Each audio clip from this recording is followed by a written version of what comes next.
welcome back to my channel. So today I'm going to be doing a makeup tutorial on this look.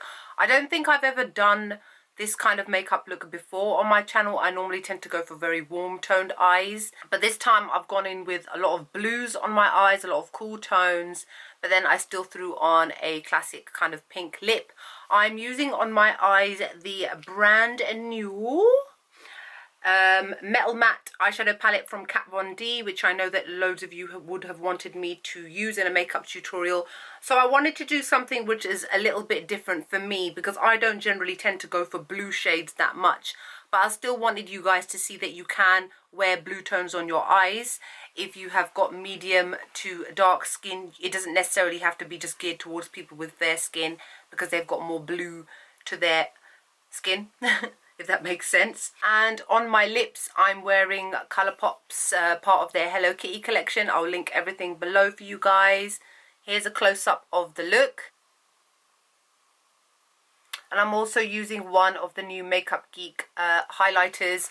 And I'm just basically using a whole bunch of new stuff that you would have seen in recent hauls, along with the foundation, the Tarte blush colour wheel palette, etc. My earrings are from Topshop, but I bought them years ago. You can't buy them anymore, soz.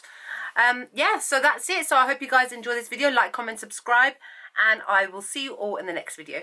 Bye. Hello everyone. So first I'm going to prime my eyes using my Urban Decay primer potion. This is a product you should apply to your eyes before eyeshadow to keep it in place all day. And then I'm using my Smashbox Photofinish primer. I got this within my Asiana beauty box and I've been loving it quite a bit. Now I'm using the Tarte Rainforest of the Sea foundation in the shade Medium Tan Sand. I really hate this pipette thing. For those of you that have got disabilities like I have, you can see the way I'm holding it. It's really just quite annoying because it's got that whole dropper thing. I'm not a big fan, to be honest, but the foundation itself is lovely. It's a medium coverage foundation and I'm blending it all in with my Real Techniques buffing brush. I generally tend to prefer a bit more of a full coverage, so I'm going in with a second layer into the areas where I normally want that little bit of extra coverage before I blend it all in.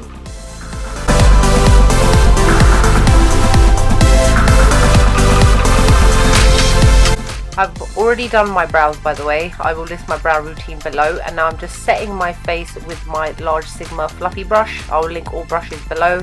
I'm using my MAC Studio Fix Powder Plus foundation in the shade NC40, just lightly dusting it. Now I'm using my NYX banana powder and my Real Techniques contour brush just to set the concealer I placed around my eyebrows, and then I am basically setting my primer. This is a kind of must-have step for me to make sure that my eyeshadows blend in really softly and seamlessly, so there's no catching or snagging. I suggest everybody do something similar. And then I'm using my Too Faced Born This Way concealer in the shade Light Medium. This one is really, really fair, so you can use it to highlight other high points of your face as well as I'm doing. This is just to kind of draw attention to those areas of your face as well as conceal. And then I'm blending it all in with a beauty blender.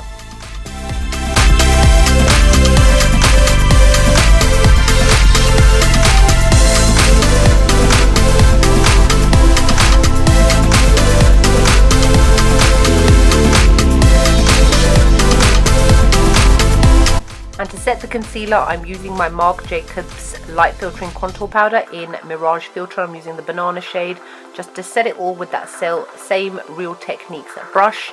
And then, as always, I'm going to apply a little bit of lip balm on my lips just to prep them for lipstick later.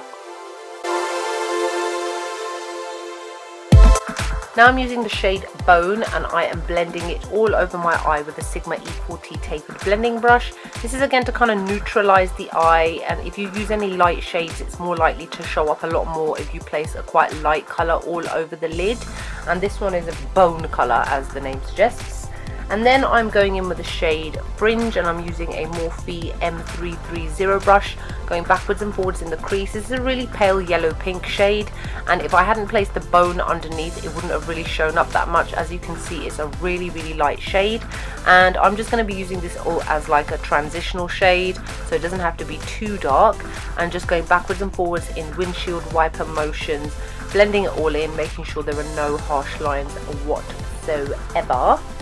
Then I'm going to be using the shade Silk, and I am again going backwards and forwards in the crease using the same Morphe brush, This is just to give the eye a little bit more definition, just to kind of create a little bit more depth to the eye, because the transitional shade is just above to kind of assist with blending.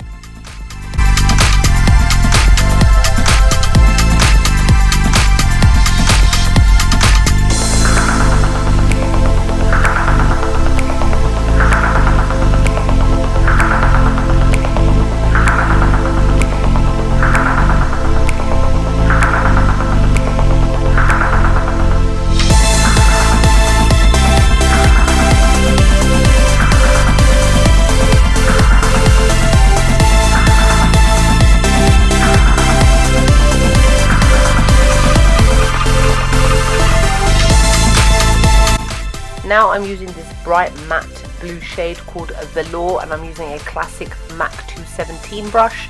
As you can see, I'm placing it very gently onto the lid, just pressing it into that outer V area, and then I'm slowly starting to blend it. You have to go in when it comes to dark matte shades with a really light hand, and then you kind of build it up the intensity to how you want it to be. So as you can see, I'm kind of blending around the edges a little bit, just creating a little bit of depth, not going above the actual transitional shade, otherwise it can make the look really muddy and a bit too overpowering. So we want to keep it quite soft but yet still quite intense at the same time. And then without putting any extra product on, I'm just starting to drag it inwards, almost into like a cat eye effect, because we're going to be using 3 separate shades on the lid. So this way the shade that will sit next to this will blend really nicely. Then I'm using that same Morphe brush just to blend around the edges so that there are no harsh lines, because obviously we're using a matte blue shade which is quite intense. And then I'm going to go and do exactly the same on the other side.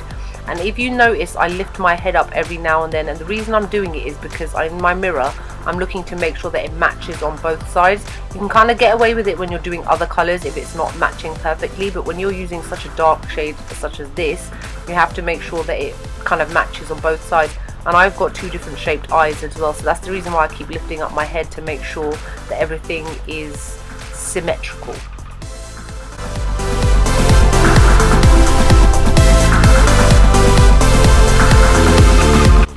Next I'm going in with this shimmery lilac shade called Twinkle, and I'm applying it to the inner part of the eye with a MAC 242 shader brush.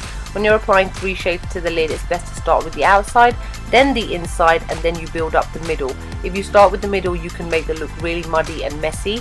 So I'm just applying it to the inner third of the eye, just patting it on and just building up that color. I didn't have to go in more than once with this shade. Once is enough, it's quite intense.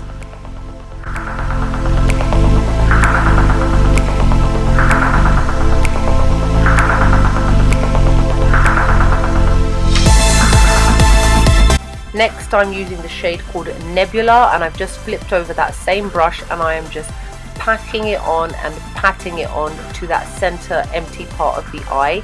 I'm not going to be dragging it outwards into that blue that much, because those two are quite similar colors, so you don't have to worry about blending there so much.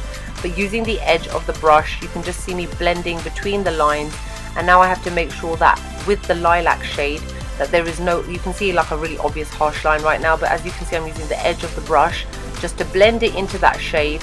That way you're dispersing the color in the middle a little bit more as well, so it's not stuck in like a harsh block right in the middle, but so that it blends really nicely into the lilac shade.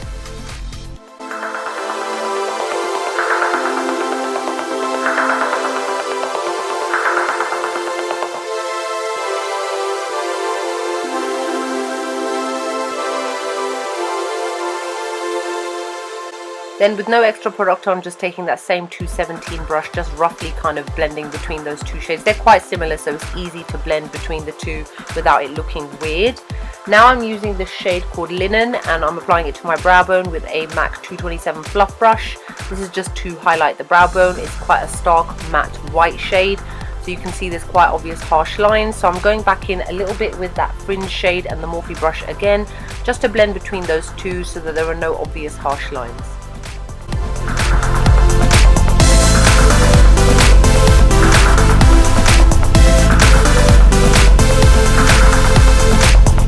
And now I'm just setting my eyebrows even, as I always do with the Anastasia Beverly Hills Tinted Brow Gel in the shade Chocolate. I always do this after eyeshadow, just in case any eyeshadow has attached itself to my eyebrows. This kind of cleans it up and tidies it all away.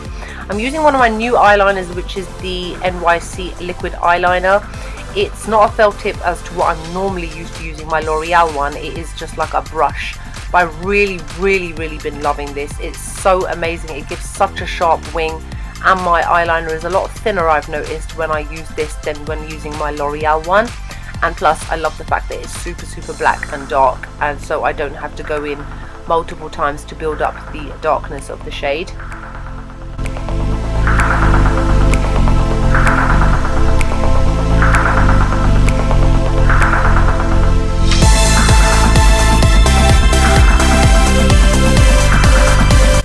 I'm using the False Lashes Extreme sample from MAC. Again, I got that in my Asiana beauty box, which I have already done a review on, so I'll be sharing that with you guys soon. And now I'm using the Lily Lashes eyelashes in Miami. They're huge and fluffy and gorgeous. And then I'm using the shade Velour again and going in to my inner lash line halfway with a Sigma pencil brush. This is exactly the same shade that was above, just don't go too overboard. And then I'm using the shade what is it, Twinkle, yeah, that's it, Twinkle again, and I'm applying it to the rest of the lower lash line, blending between the black, the blue and the purple, so that again that there are no harsh lines. And then I'm just using my Rimmel kohl liner, as I always do on my lash line. Then I'm using the shade Tinsel, which is a bright silver, and I'm applying it to my tear duct with a MAC pencil brush, as I always generally tend to do with this brush. And then just using that same mascara and doing my lower lash line. Now I'm using the Marc Jacobs contour powder again, and I'm using a Sigma angled brush just to contour my face. My face is kind of overly round, so I tend to create my cheekbones, just slightly do it around the hairline. My nose I don't tend to do too much because my nose is fairly okay. I don't really feel the need to change the shape of it that much really. And just for uniformity, I tend to just contour all other areas of my face as well. And now I'm using my Laura Mercier translucent powder, and I'm using this Morphe contour brush just to cut my contour. And then you can see that little bit I do at the front, that's just so in case the contour's gone a little bit too far down my face and I want to neaten it up, sharpen it up. I don't really bake, I leave it on for as long as you're seeing me doing it. And that's just to tidy up the nose in case any of the brown shade had obviously gone into the middle, and I don't want to make like my nose look really odd and strange, which it can do very easily. Then I'm just brushing it off with the Real Techniques contour brush. And now for blush, I am using the shade Ironic, and that is from the Tarte Holiday palette, and I'm using one of my favorite blush brushes, which is the e.l.f. complexion brush. Just brushing it onto the backs of my cheeks, as I always do because my face is kind of round.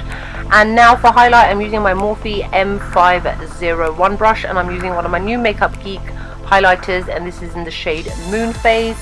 Just applying it to my cheekbones, as I always do, backwards and forwards. I normally go in twice because I like that highlight on peak. And then I'm going to do a little bit on my nose, as I always do, and then above my Cupid's bow as well, just to make sure it all looks lovely. And I'm using that same blush brush and blending out any harsh lines, because sometimes you can go overboard with the highlighter. No extra product on the brush, just blending out the harsh lines. Then I'm using that NYX powder again to do exactly the same thing, just doing a little bit of tidying up and that sort of thing to make it all look nice and neat and tidy. Now for my lips, first off I'm using the Colourpop Hello Kitty Lock Diary Ultra Satin Lip, which means it's like a matte liquid lipstick, but it's not matte. It comes off, it's satin, it's sticky, but the colour is still intense and absolutely gorgeous.